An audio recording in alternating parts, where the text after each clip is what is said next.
Yan, good day mga construct at nandito ulit tayo para magbahagi ng panibagong construction tips. So recently at medyo naging matunog itong project na ito dahil sa isang collapse na building dito sa Angeles City, Pampanga. Ayan.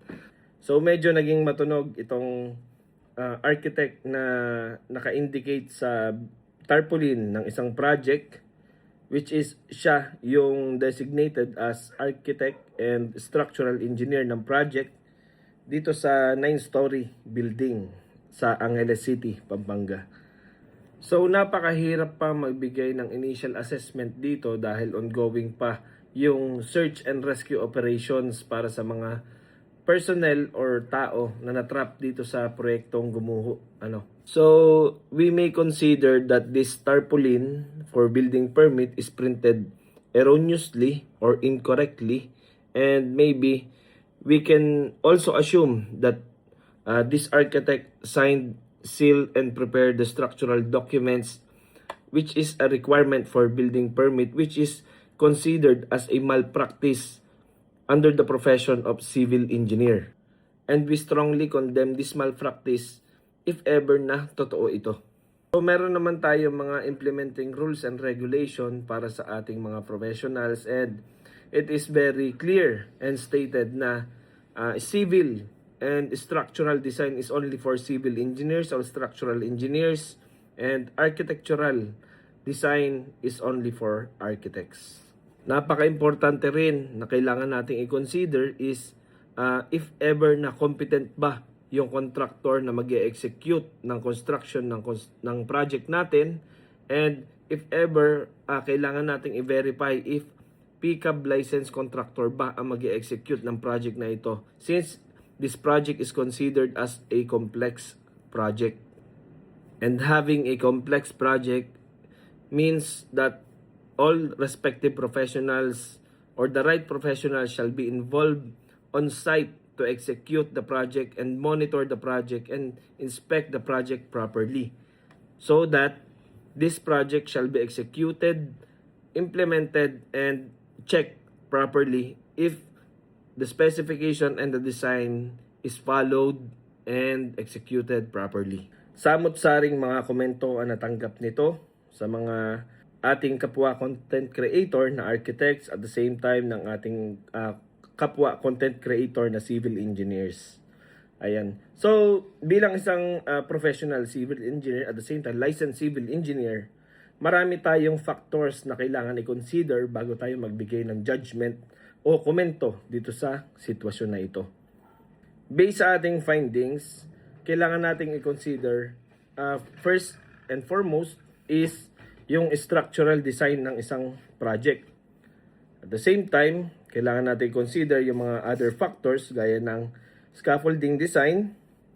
Then, if the specification is properly executed, if the plans is properly implemented, if the structural design is checked and properly executed, if the right professional is involved, and napakarami pang factors na kailangan nating i-consider. So bilang isang licensed civil engineer, kailangan muna nating i-check if these following factors and other factors na hindi natin nabanggit is being implemented or being checked. So napansin ko na nababatikos ang ating partners na mga architects dahil dito sa tarpaulin na nakaspecify or nakita dun sa project. So since itong architect na to is siya rin yung nakalagay bilang isang structural engineer, and we found out through PRC verification na this personnel is an architect, is a licensed and registered architect, and not a licensed or a registered civil engineer or structural engineer. At naging issue itong pagiging involved niya dito sa tarpaulin ng kanilang building permit para sa kanilang project. And we may consider dito na hindi ito yung official documents na pwede natin basihan pagdating sa personnel involved dun sa project. So for us to determine kung architect nga ba ang nakaperma dito sa structural design or structural permit ng project na ito, we have to check the forms submitted to the office of the building officials if ever na this architect is the one who sign and seal the structural or civil permit, at the same time if he is the one who prepare the structural analysis or design of the said project. So kailangan muna natin siyasatin or investigahan is yung official form na kinukuha natin or finifill upan natin doon sa application ng building permit, which is ito yung sinasubmit natin office of the building official of their respective municipality or city. Ayan. So, to be specific, meron tayong unified application form for building permit. Nakaspecify dito kung sino yung professional in charge dito sa construction. And at the same time, involved din dito yung other documents gaya ng architectural permit, which is naka-specify dito kung sino yung architect involved in the design and in the construction ng project. Then the next one, meron din tayong civil or structural permit, which is naka-specify dito yung civil engineer or structural engineer, which is involved sa design, at the same time is involved in the supervision for the construction ng project. Ganon din sa sanitary engineer or master plumber, electrical engineer or professional electrical engineer to be specific, and mechanical engineer or other professionals involved in the construction. So bago tayo magbigay ng komento dito sa isyong ito, kailangan muna natin i-check kung sino ba yung mga professionals na involved dito sa design ng project. At the same time, yung mga professionals involved dito sa supervision ng project. And if ever we found out kung sino yung mga involved dito, then we can start to investigate kung ano ba yung mga faults, necessities, and investigation na magiging findings natin para malaman natin kung bakit nag-collapse ang building na ito. So after natin ma-determine kung sino yung mga professionals na involved dito sa project na ito, kailangan nating i-determine kung ano yung mga factors na involved para sa collapse ng building na ito. Unang-una, pwede natin i-consider yung scaffolding design, structural design if ever na naka-apekto ba itong heavy rain or thunderstorm na tinutukoy dito sa reports na kumakalat sa social media.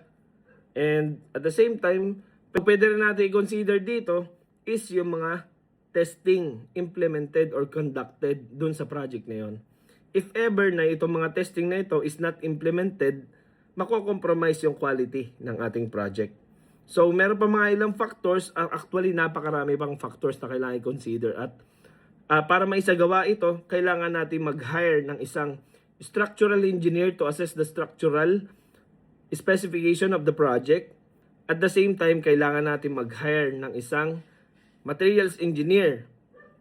So, we can investigate if the material is tested properly, if the specification of the materials is implemented properly, for us to able to check na if ever yung materials is compliant or pumapasa sa mga testing na ito and sufficient para sustain yung structural design ng project. The same time, kailangan nating i-consider yung qualified civil engineers, site engineers, project engineers, and structural engineers para ma-execute itong mga projects na ito with compliance sa National Structural Code of the Philippines.